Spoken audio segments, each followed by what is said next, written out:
Passing a cybersecurity certificate and being able to hack stuff are completely different and distinct things. Allow me to explain. My name is Tarek. I'm a cybersecurity professional with 20 years of experience. I've trained across the entire world. I've trained employees from companies like IBM, Palo Alto, Mandiant, Microsoft, you name it. And there is one distinct thing I've noticed across all of these teams, across all of these organizations on every level in every country. And that is passing a certification and actually being able to hack stuff are completely two different things. Now, that gap is not theoretical. And I'll tell you why. It is part of the reason organizations with certified professionals and certified teams still get breached, unfortunately. And understanding this really matters, whether you're hiring, whether you are building a team, or whether you're trying to become a practitioner yourself. If you're searching for an ethical hacking training or a pen testing training in the GCC, Dubai, where I'm mostly based, or across the entire region, the distinction that we're going to be talking about is what you really need to understand first. What do these certificates test for? And let me be very clear here and be precise. What I'm talking about are mostly entry-level certification exams. Let's take CAH, for example, the Certified Ethical Hacker. Whether you like this certificate or not, we're not going to get into this debate right now.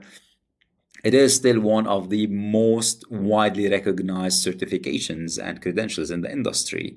The standard exam for CH, however, it is a multiple choice question. You don't get tested in a live environment. There is no real networks, no actual exploitation. You just select the correct answer from 4 different options, and that's about it.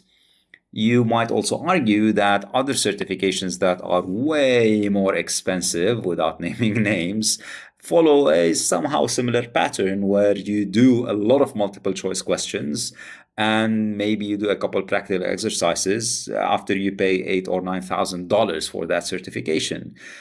And these don't necessarily test your practical capability. They test more your theoretical knowledge. Now, there are some other certificates that came about, like, for example, the CompTIA Pen Test Plus, the OSCP, and these include performance-based tasks rather than just pure recalling and remembering the answers theoretically. That distinction really matters because more than people realize, knowing that SQL injection, for example, what it is and how to execute this attack in a real world live environment are very, very distinct things. They're not the same skill set. One is a definition you spend an afternoon to memorize, and the other one, it's going to take you months, if not years, of deliberate practice to develop. Now, for the number nerds out there, let me share some numbers with you.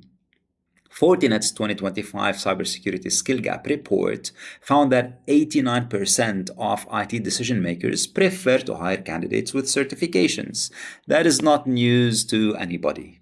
We all know that HR organizations, they do prefer to hire people with certificates. Now, here's the surprising bit. In the same report, 86% of organizations reported that they have experienced one or more breaches in 2024, the year prior to that.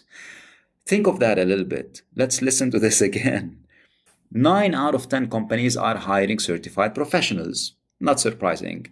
But nearly the same proportion are still getting breached. Now, if you look at the GCC, the data is starker. The UAE alone is the most targeted nation in the region, accounting for 40% of dark web activity and posts, followed closely by Saudi Arabia with 26%. If you look at reports measuring the cost of a breach in the GCC and the Middle East, the price or the cost has risen up to $8.75 million per breach. This is the second highest in the world. The same report from IBM also identified that security skill shortage is one of the top 3 reasons or factors why this is still happening and why the breach cost is being driven upwards in the Middle East region. These organizations that are included in these reports, they have security teams. Many of them, I'm very sure that they are certified professionals on the payroll. But it's clear that certifications alone are not the protection that people assume them to be.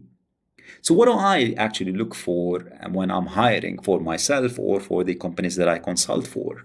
When I'm assessing somebody, especially for a serious role, a pen testing role, red teaming role, offensive role, I'm not looking at their wall of certificates. Yes, that does matter a little bit, I'm going to be honest, but I'm more importantly watching how they think. Can they, for example, adapt when the expected path in a scenario is blocked? Can maybe they chain vulnerabilities together, not just identify them in isolation? Do they understand why an attack works and when to deploy this kind of attack? Or is it just memorization that they've done? Real hacking is improvisational. Attackers don't follow a methodology PDF. They probe, they fail, they pivot, they try again, they try different things. Certifications, maybe they tell you if somebody has studied a playbook, but they don't necessarily tell you if that somebody can play without the playbook. The practitioners that I respect the most, the people that I train alongside in conferences like Black Hat, for example, the ones that I've trained at government agencies, at multinational, international companies, they all share a common quality. They are obsessively curious. They were breaking things long before that thing had a certificate, whatever that thing might be. So, what should you actually do if you are somebody who's new to the field, trying to break into cybersecurity, trying to break into offensive security? Look, let me be very clear. This is not an argument against certifications. They do serve a real purpose. Credentials like CAH, whether you like it or not, establishes baseline vocabulary and satisfies compliance requirements, helps you pass certain HR filters. OSCP, for example, because it's more hands-on, shows a stronger signal of your capabilities, so on and so forth. So these certificates, they are worth pursuing in the right sequence for the right reasons. But none of them replace the thing that actually builds a hacker. And that is deliberate, repeated practice in real environments. Now, I know what you're thinking, especially if you are new to the field or you're a fresh graduate. Your first question is going to be, but Tariq, I just graduated. I don't have a job. How am I going to build real life experience? Catch 22. We've all been there. Here's what you can do. You start by building a home lab. You study the CVEs that you're playing around with. You understand the logic behind them. Why do they work? Not just what they're called and their CVE numbers. When you're evaluating any course or any training, for example, if you decide you want to take a training, look at the curriculum. How much of it is hands-on versus how much of it is theoretical? If it tilts towards the theory, keep moving and keep looking for other certifications. These certifications are the map. Your lab is the territory where you need to be playing around and where you need to be spending more time.